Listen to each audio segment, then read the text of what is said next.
Hello and welcome to Undercommon Taste. This is a podcast where we create and discuss homebrew content for tabletop RPGs. You are such that besides this physical body, you have another astral body. Do not therefore be afraid of getting rid of this mortal frame.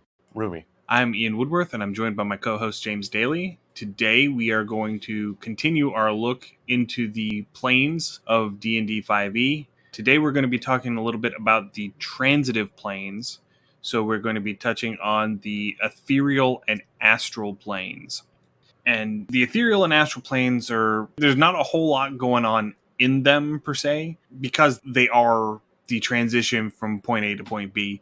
But there is stuff going on in them, and there's some interesting possibilities that you can draw on for your games that we really wanted to touch on. These planes are really interesting. If I could put anything, it's like the deep ocean where there's absolutely nothing until there's everything. If it's in there and you find it, it's probably going to be slightly terrifying, but there is just vast expanses of nothingness. It's kind of the whole joke. That's why they call space, because it has so much space. Right, yeah. So I say we just go ahead and dive straight on in. We don't really have a whole lot of lead in on this one. Tally ho. Just tally ho. So let's go ahead and start off with the ethereal plane, because of the two, the ethereal is a little more likely to be encountered in a game, and it's got a little less going on than the astral plane. So let's go ahead and start off with the ethereal plane first. Okay.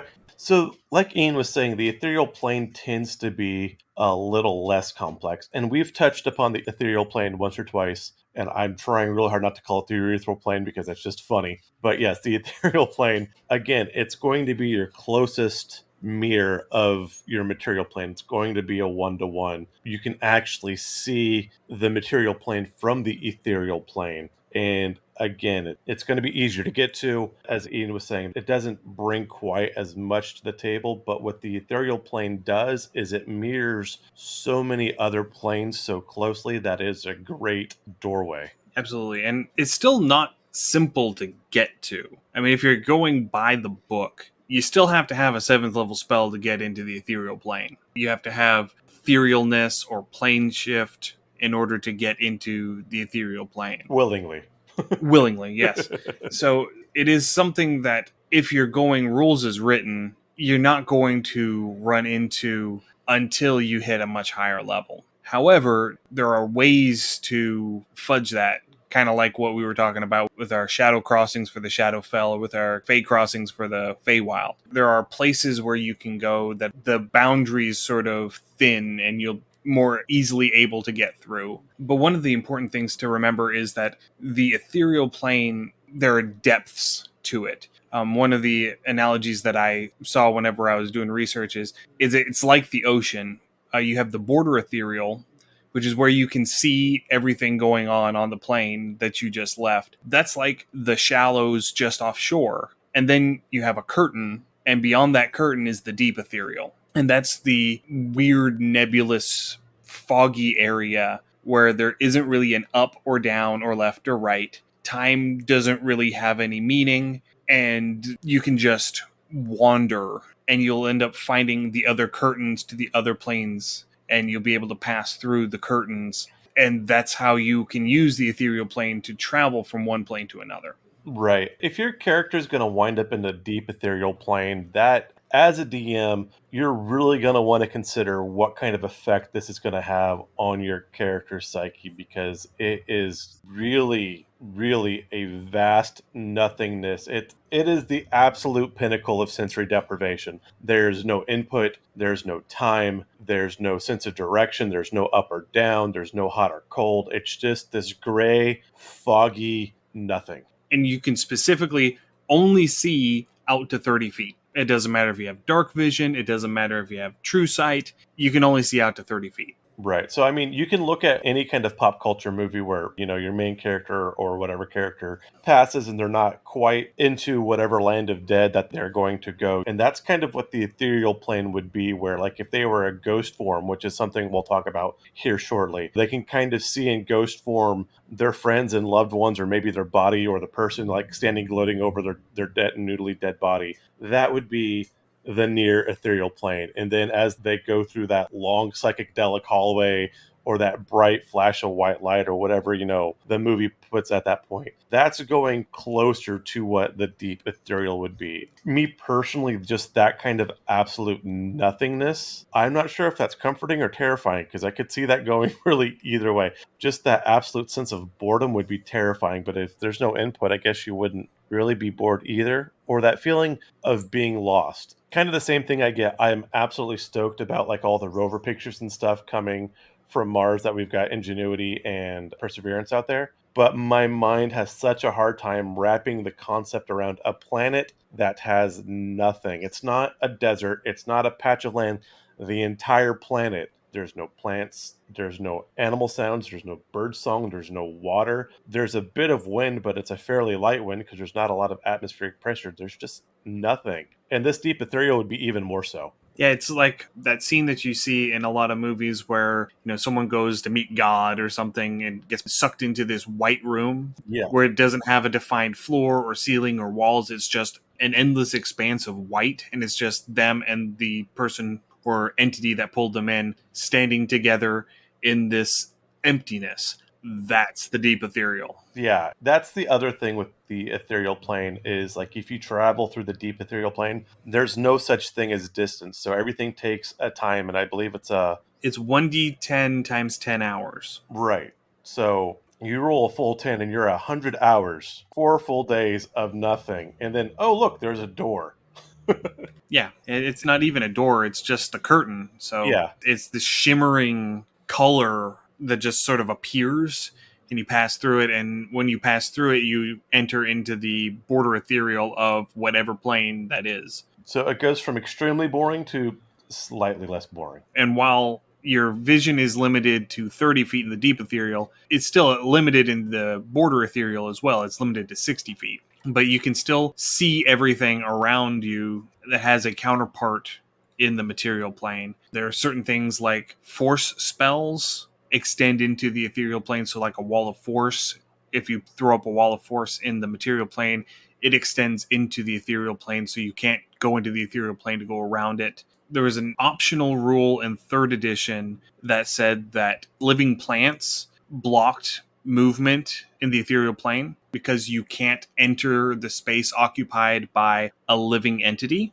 So places that are like in the Feywild that are these citadels that are made out of growing trees, you wouldn't be able to pass through the walls and, break in using the ethereal plane because the living tree, the life force of the tree would keep you from passing through the wall. This would make trying to like be a rogue going through the ethereal plane really difficult if you are like in an elvish or dryad city type thing where they make their city out of their trees and whatnot. Myconids would probably be the same thing with the mushrooms. As Ian was saying, a lot of these force spells that still kick around, force cage and things like that, they are some of the few tangible things in the ethereal plane. So if you're a high enough level to get there by your own doing, these are definitely some spells you want to consider having known, because they can definitely put a barrier between you and whatever nasties tend to pop up. Because like we said, in the near realms or the near parts of the ethereal plane, there are actually some interesting things that can kind of swarm at you all of a sudden, which can definitely catch you by surprise or unaware. Right. And there are instances where they have what's called ethereal solids. This is another 3rd edition thing where you can take an object and magically shunt it physically into the ethereal plane. So things like the Vanish spell, which I don't think has a parallel in 5th edition, but basically you could take an object and shunt it into the ethereal plane. Usually you did this with something like a treasure chest, so you would be able to push it into the ethereal plane and then recall it when you needed it. Another example that they gave in the 3rd edition Manual of the Planes was a wizard who wanted to have a private secret library. So they basically build a library in their wizard tower, magically shunt it to the ethereal plane, and then build an exact duplicate of it again in the material plane. So that way they can enter their library, cast etherealness, and go into their actual secret library on the ethereal plane and not have to be bothered. I really like that as a mechanic, and I would totally do that as a wizard. Like, just like, you know what? I'm sick of the world. I don't want to be here anymore. I'm going into my room. And just kind of slammed the door on everybody. Right. And as much as we've talked about with fourth edition, where they really kind of stepped up and hammered out a lot of lore, because I largely skipped fourth edition because I read it did not review well, I was surprised by that. But it seems like they've kind of let the ethereal and the astral planes go ahead and slip by in this edition. So where a lot of these planes got a good polish and some update between fourth and fifth, again, there seems to be a bit of a gap that they've left between three. So a lot of the stuff where it's not firmly hammered down in fifth edition, we do have to go back to our older editions to kind of grab some ideas just to get something tangible. In that regard, these planes are innately intangible, so I guess that kind of feels correct for them. Right. And it plays into the whole ethos of 5th edition that Wizards was going with here's some base guardrails, have fun. Right. Which gets kind of infuriating whenever you're like us and you want at least a little bit of inspiration to draw from. You want to know what's there so that you can tinker with it. And it's not just enough to know that, oh yeah, there's something here. Figure it out on your own. Yeah. So we totally need to summon second edition on this. But in third edition, there were a couple of other little things that I wanted to touch on. One of them is what were called dead magic zones. So there were areas in the ethereal plane that are just these big black zones. And if you are magically traveling through the ethereal plane, you can't enter them. So you have to actually shunt back into the material plane and go around them if you encounter one of these. Or be dead. No, you just could not enter it. It's okay. not that it killed you, it's just that it was a barrier and you couldn't go into it. Okay, I thought you were saying if you're traveling it magically, because if you're dead or you're a specter, then you're not traveling magically, that's just your form. And I'm wondering if you'd be able to pass through it at that point. Maybe. You might be able to. Yeah. It didn't go into a whole lot of detail. It was like 2 paragraphs in a 300-page book, so... Right, again, that's where those rules get really flimsy. And then the other one that I wanted to touch on for a while, it's one that has multiple iterations depending on which edition you look at, and it's the dreamscape or the plane of dreams. According to some interpretations, it was contained within the curtain that separated the border and deep ethereal. Some iterations say that it's its own individual plane within the ethereal plane. There are a whole bunch of different ways that you can go about doing it. There was actually an article that I found in Dragon magazine number 287 where they went in and they're like, okay, so here's 4 different ways that you can do the plane of dreams. So there historically has been a whole lot of variation to dreams. And so there's And that's a lot. exactly as it should be, because again, this is something that's not terribly tangible. So, and looking at things, I don't think there is actually a full port of Plane of Dreams actually in 5th edition. So it's one of those things that kind of looking like it got left behind for whatever reason. But again, can be a huge... I mean, you could do all kinds of stuff story-wise, plot-wise with the Plane of Dreams. I think probably the most complex or the most thorough version of the Plane of Dreams that I think I've encountered in literature was definitely done in the Wheel of Time. And you had your Dreamwalkers, and that was a huge thing. If you're not a fan of 80s and 90s fantasy, Freddy Krueger would definitely be rocking in the Plane of Dreams. You know, whenever you fell asleep, that was his realm again. Absolutely, yes. It's that kind of thing. So all of those dream sequences or stuff like that, where the dream is so vivid it's real, absolutely the Plane of Dreams. Right, and the Plane of Dreams actually does have, in D&D, Dreamwalkers, which are people who are able to enter the Plane of Dreams at will. And then there's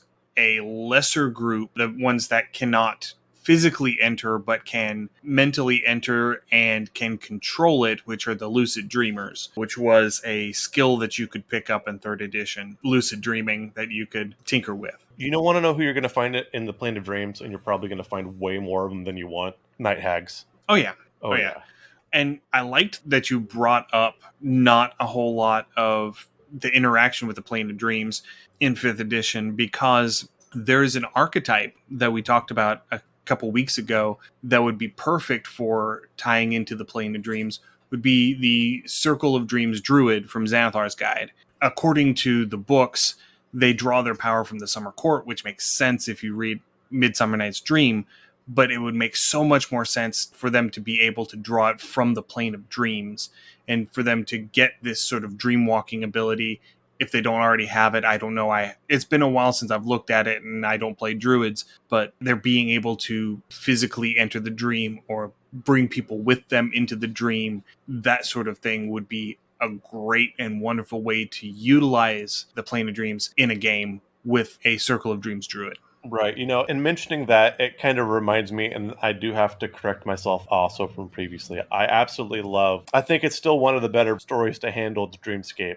Obviously the Wheel of Time series. But then you're going to go back. I'm going to have to summon Blizzard again because they've just done it so well. Warcraft 3, World of Warcraft, the Emerald Dream. These are their druids would go into the Emerald Dream, which would definitely be on the Plane of Dreams to affect the world around them in the Dreamscape. And then if something happened, then obviously the Emerald Dream got corrupted via various reasons. But a great way to work that power of dreams, even if it's not just telepathy or being able to communicate with somebody, but a way to make your dreams kind of reflect the material plane, that's actually a really cool way to do that as well. Yeah. And so just a little brief bit about the Plane of Dreams. And this is just about how it was described in the Wheel of Time. So I'm pretty sure that Robert Jordan pulled some of this from that, or vice versa. Somebody inspired somebody. Somebody inspired somebody. But you end up having these little moats in the expanse, which are the people's dreams. And the size of the moat depends on, the location of the dream and how deep the dreamer is and what have you. And as you get closer to the center, there's this nexus at the center of everything where the individual dreamscapes start to swirl together, and you end up having rogue dreams and forgotten nightmares and all of these other hazards that start to swirl all in together. This is an area called the Dream Heart. And at the center of the Dream Heart is the Dream Tempest, which is all of these swirling dream energies that can actually literally kill you if you go in unprepared. So it's one of those instances of if you die in your dream, you die in real life. This is where that's true. Everywhere else, if you die in your dream, you just wake up. Right. We still need a warlock in there. Yeah, but within the Dream Tempest, within the Dream Tempest, you can take damage, and you end up, if you die in the Dream Tempest, your body dies. It's kind of like dying in the Matrix at that point. Yes, absolutely. But once you get to the center is the Eye of the Tempest. And according to canon, the Eye of the Tempest is different for everybody. And what you find at the Eye of the Tempest is whatever you're looking for. It's not the center of the Tootsie Pop, just like a little bit of a Tootsie Roll. 1, 2, 3. But so this would be a great place to put some sort of entity if you wanted like a dream themed warlock. That would actually be a really cool place to put it. You could have the God of Dreams be here in the Eye of the Tempest. Are we going to summer Sandman? Yeah, we can. Absolutely. Awesome. Absolutely. Now, see, even the dream plane like this, I think would be a great idea if you had like a group of intermittent players. So basically you just needed to do a bunch of one-offs to link a story together. You could almost totally do something like a Dragon Ball Z where everyone's got a dream or a wish or something they want to get. And that's the whole reason they're going there. And so now each scenario is a one-off where they have to fight their way through someone or someone else's dream. And again, these can be quick little pop, pop, pop. And say, okay, we're going to do a campaign series, whatever. We're going to have 10 sessions. And each session is fighting through this dream. It makes it easier for if players can't make it every week type thing, because you can just very easily pull in and plug in players, pull in players, take them out. So you don't have to have just the same party every time. Other than dealing with size, that requires some flexibility for the DM. But story-wise, this would work perfect for that kind of scenario. Right. So there's one last thing to talk about on the ethereal plane before we start transitioning into the astral plane. All the spooky ghosts? Well, we're going to get there. Oh, okay. And that is ether cyclones. So there are vortices of energy that move throughout the ethereal plane. And if you're in the deep ethereal, you can get whammed by one of these. Oh, yeah. So if you're coming up on one, you get a DC 15 wisdom save to get 1d4 rounds of warning before it hits. And if you get your warning, you have that many rounds to make it to a curtain and go into the border ethereal before you get whammed by this ether cyclone. You won't be in Oz anymore. You might be. You very well might be. If you end up getting hit by an ether cyclone, the entire party has to make a DC 15 charisma save. And if at least half of the party fails, you have to roll a d20 on the other table to see what happens. On a 1 to 12, your travel just gets an additional 1d10 hours longer, which is annoying, but it's really not that big of a deal. At 13 to 19, you get knocked through a random curtain into the border ethereal of a random plane of existence. Oh, roll a 1d12. So you can hit back on the material plane, you can get Shadowfell, Feywild, or any of the fun ones. Any of the elemental planes. The table only goes through a D8 and it only does the 4 primary elemental planes. I would actually personally modify this to be a D12 and then throw the 4 transitive elemental planes as well. Absolutely. If they're there, they're an option. Yeah, so there's that. But on a 20, you get thrown into the astral plane. I love that. So how the hell are you going to roll a 20 on a D12? No. I didn't say it on a D12. I said on a D20. Oh, okay. I thought you were saying roll on a D12 to see where you got shunted to. Yeah, that's if you get a 13 to 19, so you have to roll on the other table to see which curtain you get knocked through. Gotcha. Okay. There's just a little miscommunication there. We're all good. I wanted to roll a 20 on a D12. But yeah, so that will get us into the second part. Before we port there, though, there was a couple things in the ethereal plane. Like I said, I do want to talk about, one, the spooky ghost, because if you are going to go, again, it's not just... I mean, aside from the cyclones, that's not the only danger to you. So again, anything that's spectral, anything that's ghost, a lot of your undead that are your spirit forms, so like your wraiths, your specters, your will-o-wisps. Any incorporeal undead can go into the ethereal plane at will. Yeah, this is kind of home for them, and so they are definitely going to be there. Depending on the version, going back through lore, and again, it's kind of hard. But sometimes in the ethereal plane, there's remnants of old cities standing there, or formed in there. So you can find these old cities and there'll be a keeper of some sort within the city and it's just filled with ghosts. And so if you had to go back and find some sort of lore or information about this, you'd have to fight your way through. Coming on this, again, the website 5th edition SRD, Ian was pointing out this isn't all canon, which is unfortunate because they have something that's really cool,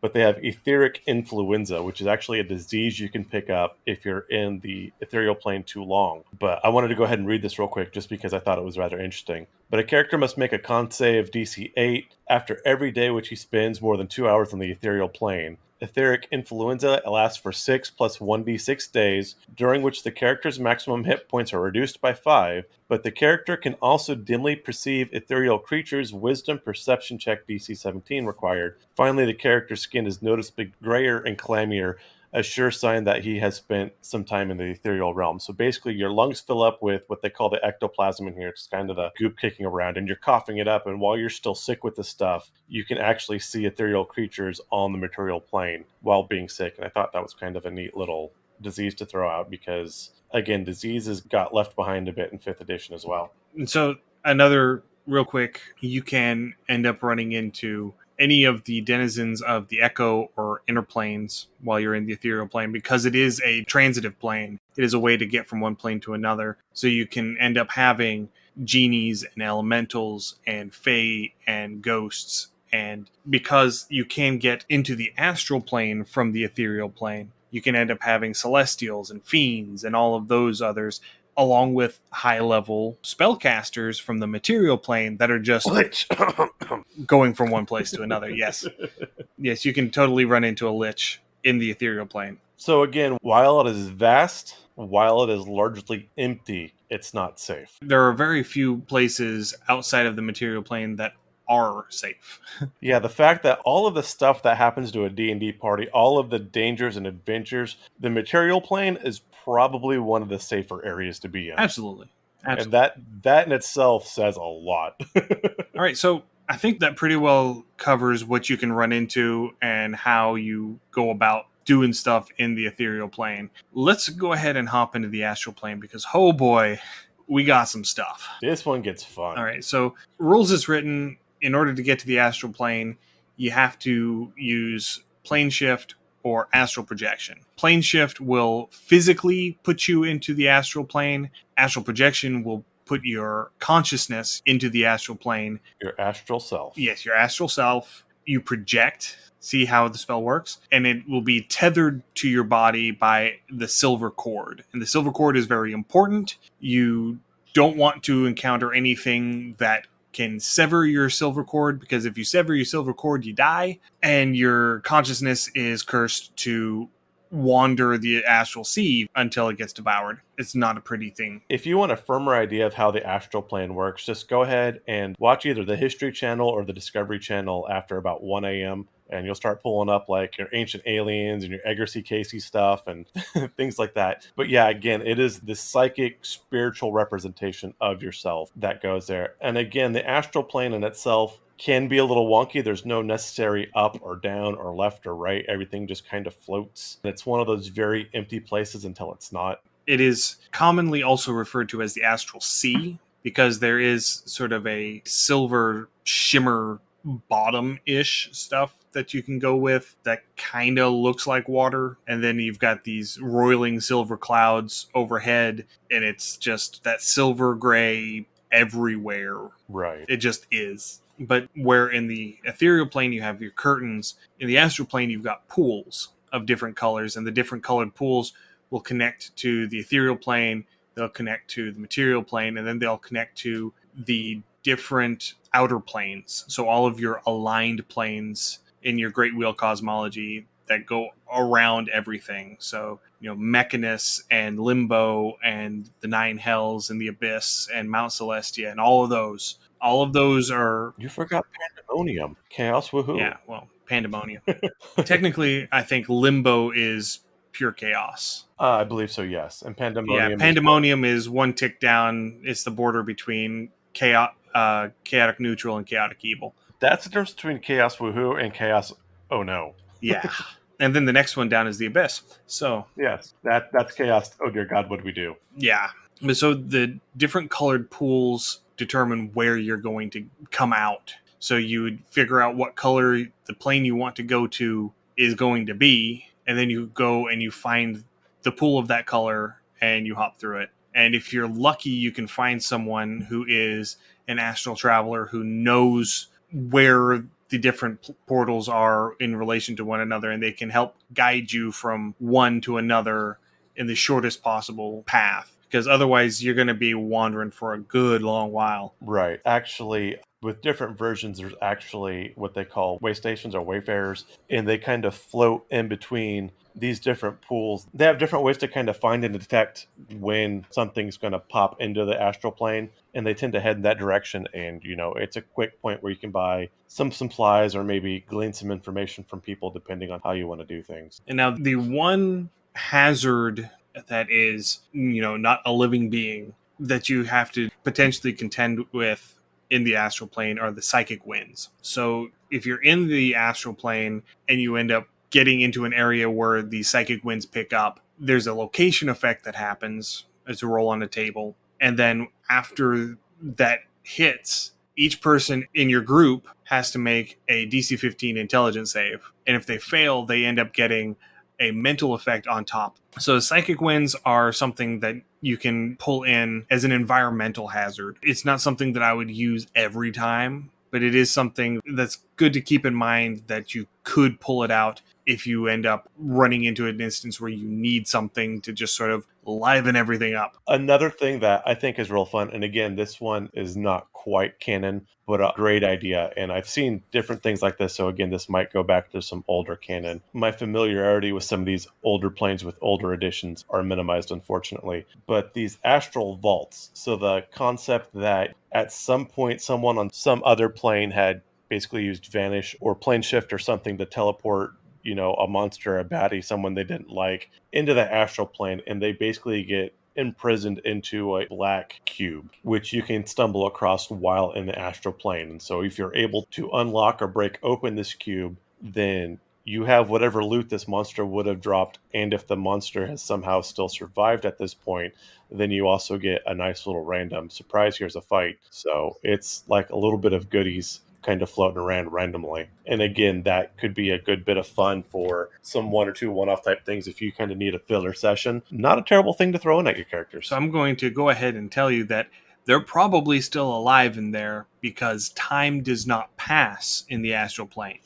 Yeah, so there's that too. Yeah, time hits 0 in the astral plane. It does not advance at all. So that's why the Gith end up having to actually leave the astral plane in order to procreate, because time does not progress within the astral plane. So they hatch from eggs. So they have to take their eggs to usually the material plane, a secret enclave that they have on the material plane, let the eggs hatch, wait for the children to mature, and then bring them back. So yeah, again, with the astral plane, you can play a bit with your time dilation and how your time effects are going to work. So if you ever want to do some time jaunts, that's a fairly easy way to do that. Particularly if you wanted to run something like a good steampunk campaign and needed a reason for things to jolt one way or another, not a bad tool to use. And it is important to note that even in the astral plane, time stops, but it doesn't revert. So That's you right. can't go back. Nobody ever goes back. Now, one thing that we do have to touch on in the astral plane is the Githyanki, Oh, yes. because they are the biggest hazard that you can run into in the astral plane.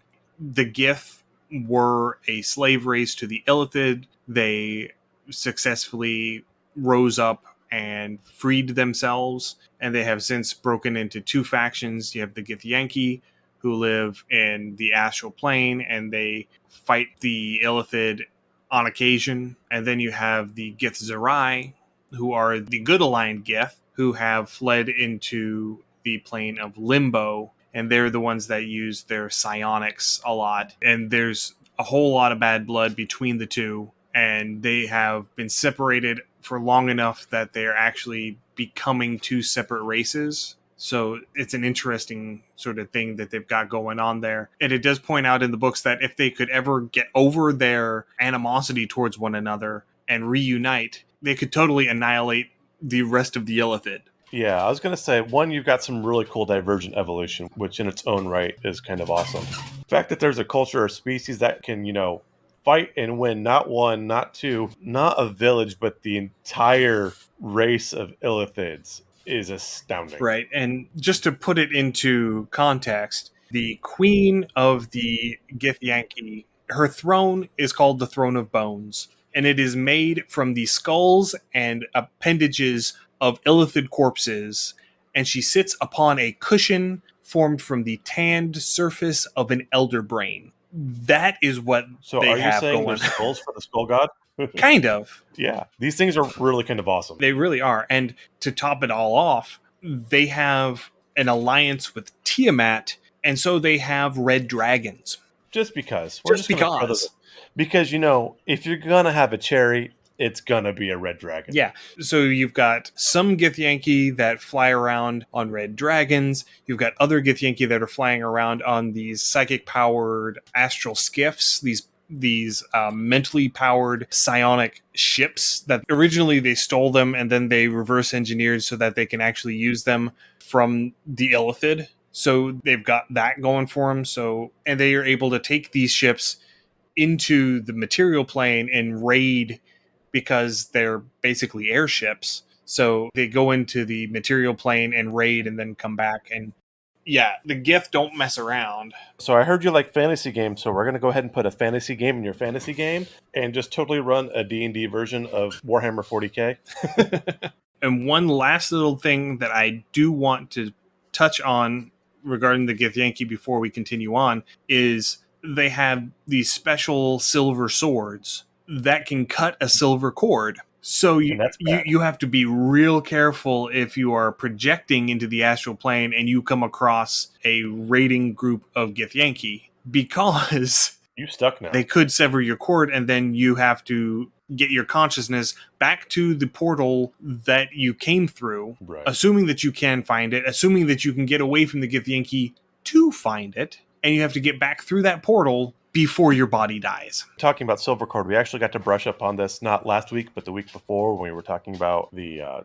Shadowfell. But that, what was the monster? Oh, the Astral Dreadnaught? Yes, that guy. Yeah, we're getting to them. Oh, okay. Sorry. Yeah. I'm just jumping around. You are. I sent you a bulleted list and everything. I didn't see him on the bulleted list, but let me double check. So some encounters that you can run into on the Astral Sea. So you're going to end up with travelers from the outer planes. So you got demons, devils, inevitables, modrons, celestials. You're going to have high-level casters, either projecting or physically entering, that are traveling to the outer planes. You can run into Githyanki raid ships or Illithid mine ships that are patrolling the astral plane. Potentially you could run into things like Starspawn and other outsiders from the far realms that are making an incursion from the far realms into the astral plane in order to reach one of the other planes. You know what this makes me want to do? Just hearing about this and kind of like I'm brainstorming it because I'm slightly crazy, whatnot. But like an astral plane pirate scenario. So like you have to transport some sort of object or material or cargo between planes, and so a lot of it's going across the astral plane. And you have this Get the Yankee basically raiding ships trying to get whatever the hell it is. And again, you're just taking your basic pirate scene, and instead of in the oceans, it's just out in the astral sea. But I think that could add a lot of flavor and a lot of fun to a campaign. Yeah, it really could. And one other thing that I wanted to bring up was for an encounter, something that I'm calling fragments of divinity. So, canon is if a god dies, their physical form goes into the astral sea. So, you'll find dead gods floating around in the astral sea. And it could be that it's just their physical form and their energy is still floating around, waiting to coalesce into a new form whenever they can gain enough followers or what have you. It could be that they're not really dead, they're just dormant and they're waiting for that infusion of energy. It could be any of a number of things, but there are quote unquote dead gods in the astral plane, and you could end up having all sorts of weird stuff go on around that. And it does also mention that if you try to move a dead god, it'll end up basically rubber banding back to wherever it was if you try and move it. So you can't pull it out of the astral plane. If you try, it'll just go back to where it was. You can't really haul it to another part of the astral plane because as soon as you leave it unattended, it's going to go back to where it was. So yeah, this one's way above my pay grade. I'm going to have to go ahead and summon Neil Gaiman to handle this one. That said, podcast people, if anyone can get this episode to Neil Gaiman and say, hey, we have an idea, would you like to work with it? That'd be awesome. But yeah, this definitely feels like this would be up his alley. Yeah. Well, I mean, this is kind of like the Vault of Forgotten Gods that he has in one of his flashback sections in American Gods. Yeah. So yeah, this is where gods go when they die. And it could, another thing it could just be an effigy of the god. It could be not the god's physical form, but an effigy representing that god. Oh my. And whenever they return or reform or however that ends up going, I like that whole concept of divinity is energy. It cannot be created or destroyed. It just changes form. So if a god's physical form dies, its divinity is still there, floating around, waiting to coalesce into something. Okay, so again, I'm going to apologize for everybody, but I have to share it because my brain's going sideways and this is too good not to share. But now I see like just a swarm of like little stick figure Satans that some angsty 13-year-old drew in his school book because he was bored or whatever. You know, they got thrown away or shredded and now they wind up in the astral plane. So you're going through and now you've got all these little stick figure Satans running around sitting there with little pitchforks trying to poke people. They would obviously be like a CR like 1/8 or something like that because they're just like little mini things, but yeah. Right. And then the last thing, the single most dangerous thing that you're going to potentially run into in the astral plane. Me. You're not an Astral Dreadnought, James. Damn it. So the pop my bubble. So the Astral Dreadnought is all kinds of awesome. This thing really is. They were created by Tharizdun, the chained god, to prevent mortals from traveling from the material plane to the outer planes to seek the secrets of divinity, to contact the gods and to figure out, if it was possible, how to become a god. Because, I mean, really, if you're going to do it, you might as well just go full bore. Yeah, it's basically their giant guard dogs to keep mortals out of the outer planes. We should hate them. We should, but they're awesome. They are awesome, but I hate a locked door. There's a workaround, depending on the edition that you're looking at. So, for starters, it has an anti-magic gaze. A 150-foot cone anti-magic gaze. Imagine a beholder, but on steroids. Yeah. And you can't banish it. You can't move it to another plane of existence. It literally cannot go off of the astral plane. And it is one of the few things that can naturally sever a silver cord. It used to be if it bit you, it could do it. Now it's a little bit more forgiving. If it rolls a critical hit against you, it can choose to not deal damage, but sever your silver cord instead. So, I mean, at least there's that. Yeah, these things are definitely some scary, scary creatures. And the big thing is, its stomach is a demiplane. Just because. Just because. So if you get swallowed by an Astral Dreadnought, the only way you're getting out is if you have plane shift or gate. So, you're stuck on a plane anyway, and now you're going to be stuck on a plane within the plane. Yes. It's planeception. And one of its legendary actions is it looks at you and it teleports you into its demiplane stomach for a round. And you can't harm it from inside because it's a demiplane. It's not actually a physical space within the Astral Dreadnought. So you can just wail on the walls all you want. It's not going to change anything. That's assuming you can find a wall. I just see, again, one of those, like, blank expanses. I think it's like a 300-foot cube.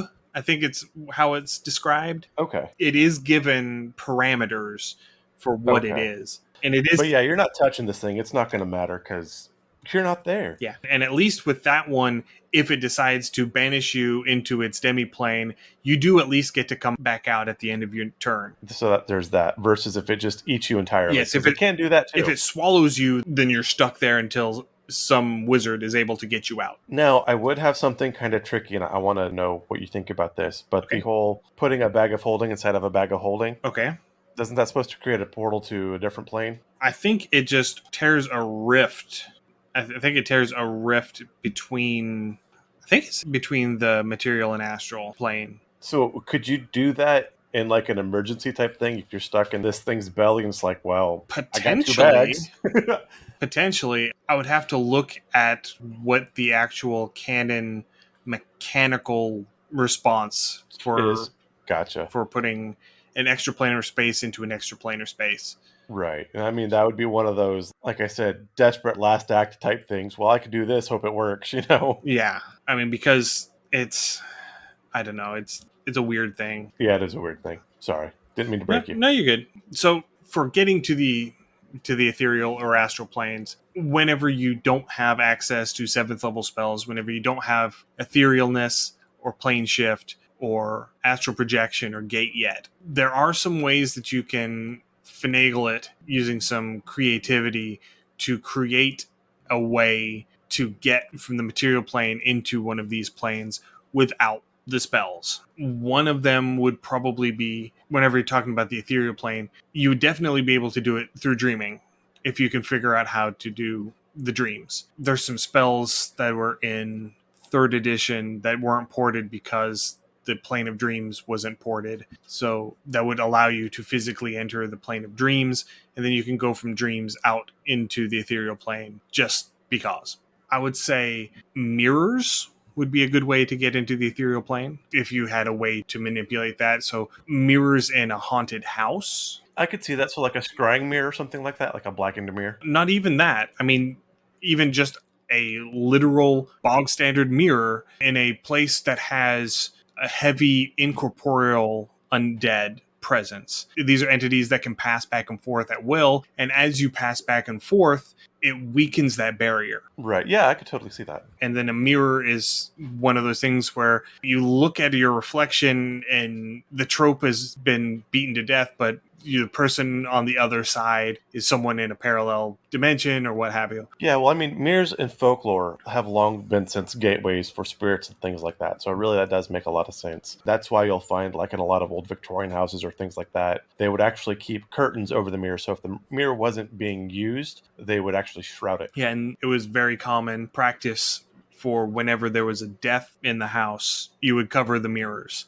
Right. So yeah, mirrors definitely have that connection that we can draw on for this. And in 3rd edition, there were actually items that were mirrors that facilitated travel, that acted as portals that you could turn on to travel into the ethereal plane. So that is something that you could pull in. And the last one specifically for the ethereal plane that I wanted to touch on was locations with permanent or heavy mist or fog. So like the graveyard in London, obviously, where I grew up in Central California, they have what I jokingly like to call the death fog, or it's also known as the Thule fog. And for about 4 or 5 months out of the year, the winter months, you get this extremely dense fog. So something like this near like Central California, there's a lot of almond orchards, a lot of fruit, things like that.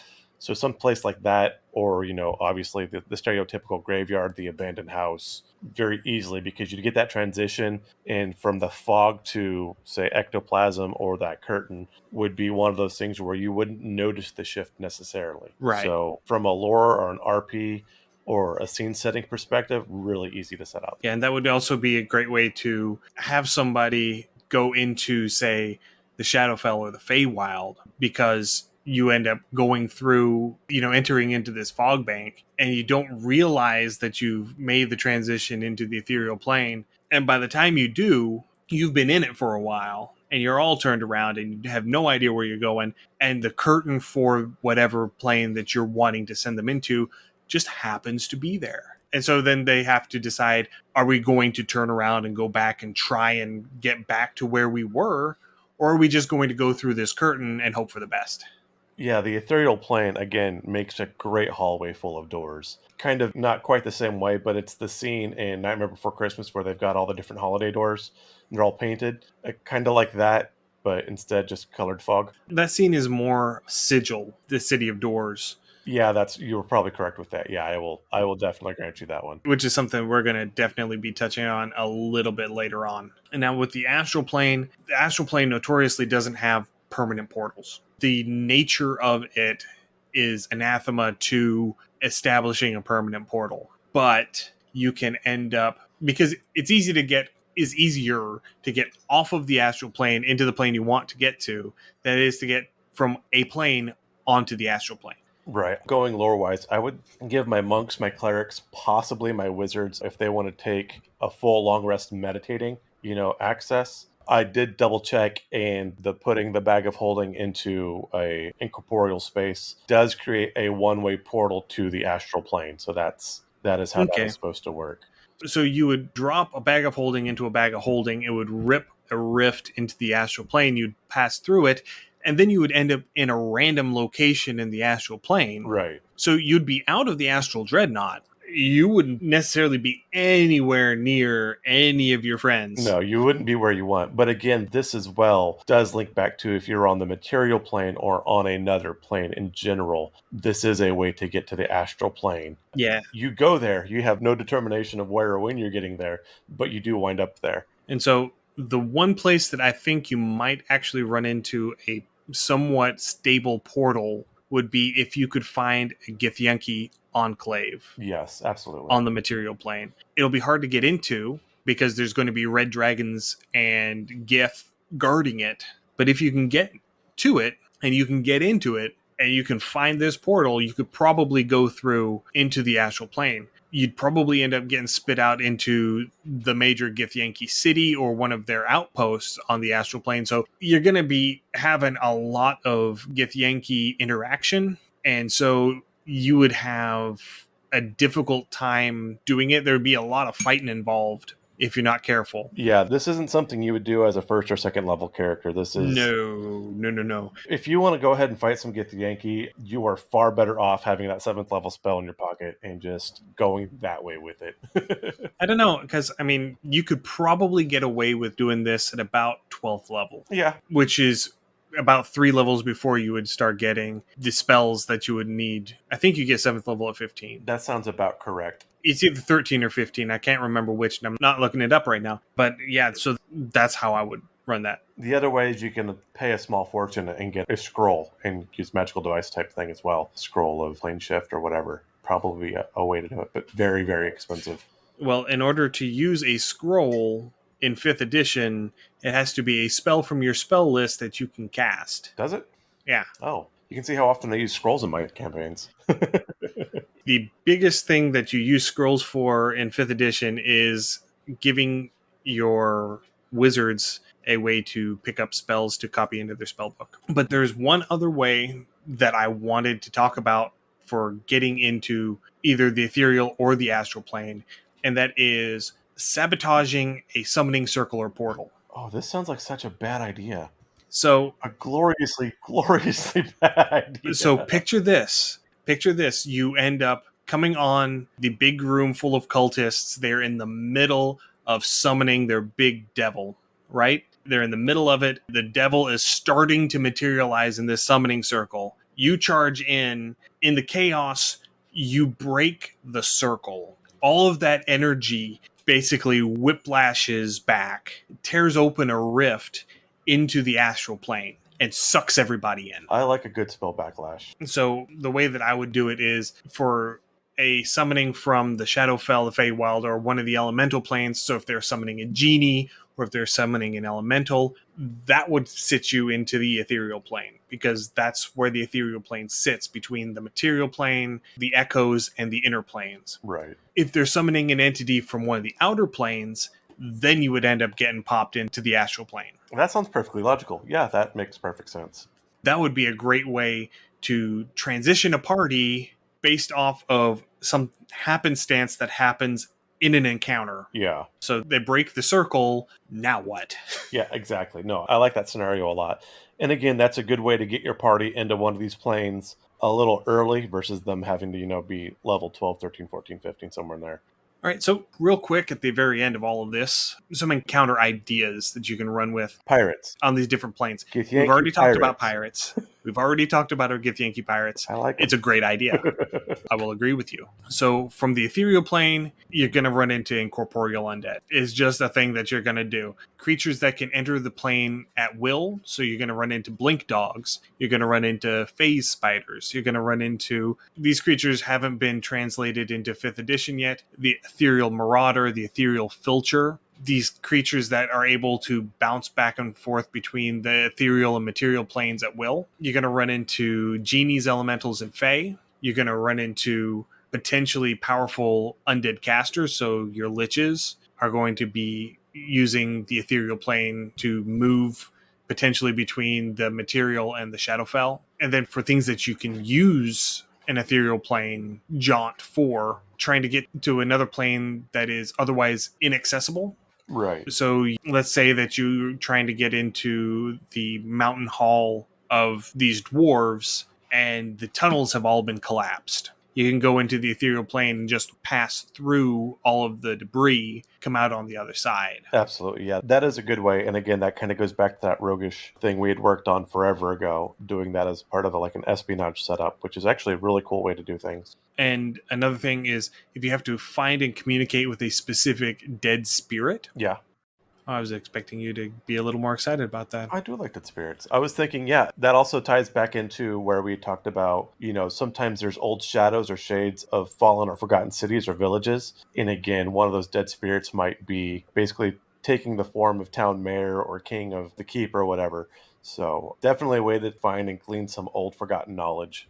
And now with the astral plane, you could end up running into things like a skirmish between Githyanki and Illithid or Githzerai. You could end up, if you're projecting, you're going to be on the lookout for an Astral Dreadnaught. Absolutely. One adventure hook that I think would be a really cool thing would be, that this person who had this artifact that you need was on the astral plane and got eaten by an Astral Dreadnaught. And so the thing that they had is inside of this Astral Dreadnaught. And so now you have to go and find the right Astral Dreadnaught, find a way to get inside of it to get the thing and get out, or kill the Astral Dreadnaught, because if it dies, the contents of its stomach just sort of out. Why do you hate into your the parties? astral plane around it. What? Why do you hate your parties? I don't hate my parties. Let's go find the biggest, scariest thing that you can possibly imagine. You're going to go pick a fight with it and hope you pick a fight with the right one. It's not the biggest, scariest thing that I could possibly imagine. And the astral plane, it's pretty darn close to it. And then you hope that you pick the fight with the right one. Oh no, we killed this one. Oh, sorry, wrong one.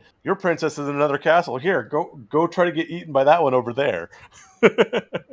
Come on, it's only a CR21. Only. But I think that would be one of those instances where you would have the particular one would be marked, would have some sort of mark to it. It would have some sort of identifier, and then you would be able to go to the Githyanki, because extraplanar travelers do go visit the Githyanki. So you would be able to go to the Githyanki and say, hey, we're looking for this specific Astral Dreadnaught, and get a tracker that can help you track it down. I like that. Again, going to probably the City of Bronze, because you wouldn't want the city in Shadowfell, but that would be a good way to City of Brass. City of Brass, yeah. Find a track there. If you happen to come across a genie, that would actually be a decent way to pop a wish so you could figure it out. It would be a pretty beefy fay to make a deal with so that they could point it out to you. But I think a genie wish might actually that sounds Well, genie like. if you have a genie wish, then why don't you just wish for them to pull the item out of the Astral Dreadnought to you? I suppose you could do that because I mean plot hooks, so maybe there's a limit on what you could wish for. Plot hooks, man, plot hooks.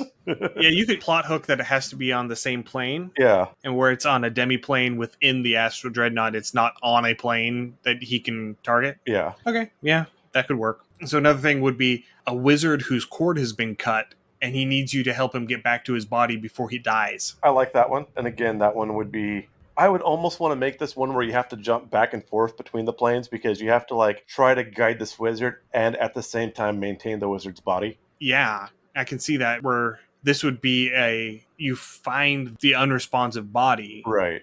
and his minder knows that he's in the astral plane, but it's taking him too long. And so you have to go into the astral plane after him and find him in the astral plane because his cord has been severed and bring him back. Yeah. I like that. Again, any of the creatures from the outer planes you can run into out here. So angels, demons, devils, inevitables, modrons, Yugoloths, any of those. Run into beasts from the far realms. So, aboleths, beholders, starspawn, any of those. Some of our Lovecraft stories now. Yes. And then a couple more adventure hooks for the astral plane, having to recover someone who has been abducted by a Githyanki raiding party, because they do raids into the material plane, and sometimes they just kill everybody, and sometimes they take slaves back. Right. So maybe you have to go and find them and recover somebody who has been abducted by a Githyanki raiding party. Tried true. I like it. And then the last one that I had was you need to get to one of the outer planes, but for some reason, planar travel is blocked. Ooh. I could see that. So you're like an outer plane and there's a deity or something trying to block access to it. Yeah, so there's some blockade that's keeping teleportation magic from working.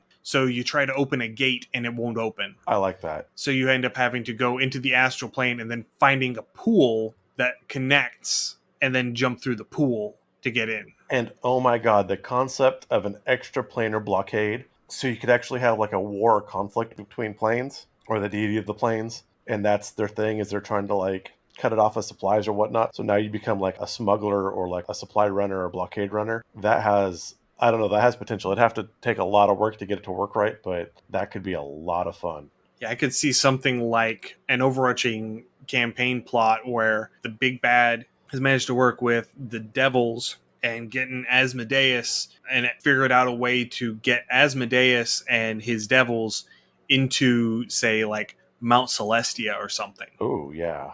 And so you're trying to get into Mount Celestia. They've got it on lockdown because they've got a devil incursion. Oh, I like this. Okay, so they've got it locked down. They've got a devil incursion. And your job to start off would be to like go to the other planes and find whatever celestials you are and then sneak them back across and in so they could fight from the inside back out. So like you'd have to go to the planes, find them, convince them to join you, do some sort of favor, get them with you, and then somehow sneak back across and then fight the blockade from the inside. Oh, that would be a great story.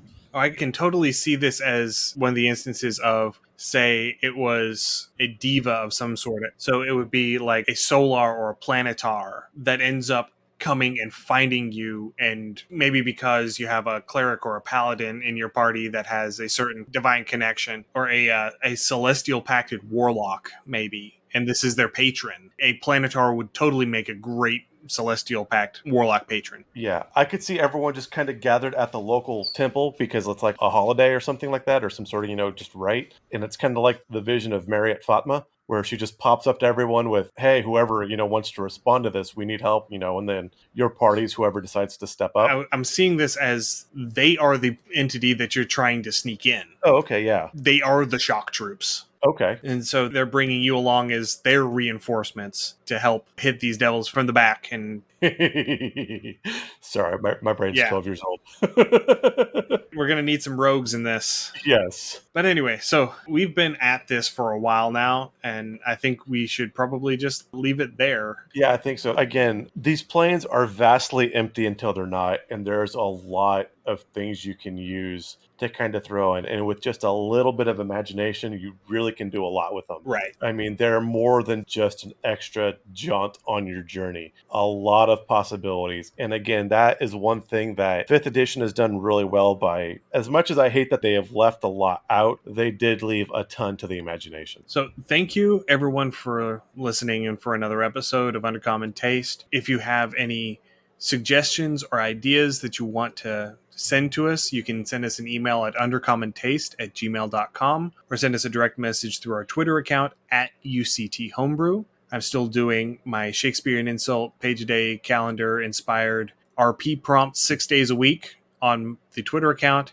that I cross post to the Facebook and Instagram accounts Undercommon Taste. We have a Patreon now, so if you want to help financially support the show, you can go support us through Patreon, patreon.com/undercommon taste. And if you check out our Patreon, Ian has just now recently put up, he's finished his She Court mobs that he actually spent a lot of time on, and they are amazing. Because again, looking back at some of our fake creatures, the list of 5th edition fake creatures are kind of sparse, and they were definitely lacking some of the higher ends. And so these actually turned out to be extremely interesting. So if you want to see these, definitely check out the Patreon. Yeah, so the Seelie and Unseelie Court She are up on the free. They're for everybody. You don't have to be a patron in order to get those. But I have the Court of Coral, the Gloaming Court, and the Wild Court. Those three together are all in the document that all of the patrons, regardless of their pay level, have access to. And that's one of the things that is very important to me, is that if you are a patron, you have access to all of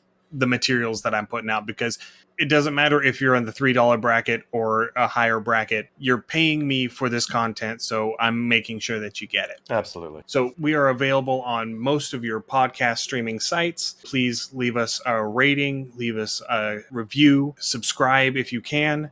All of these things help our visibility and help us get out to more listeners. So we would greatly appreciate any help that you could give us in that regard. So we'll catch you all next week, and happy gaming. Happy gaming.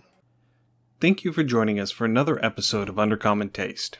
If you enjoyed what you heard, please pass it along to your friends. If you have comments, suggestions, or ideas, you can email them to us at undercommontaste@gmail.com. If we like your idea, it may make it into a future episode. You can find us wherever you find your podcasts, and we would greatly appreciate any likes, ratings, and comments you could provide. Find us on social media. We're at Undercommon Taste on Facebook, Instagram, and YouTube, and on Twitter at the handle @UCT Homebrew. If you would like to help support the show financially, please visit our Patreon page at patreon.com/undercommontaste.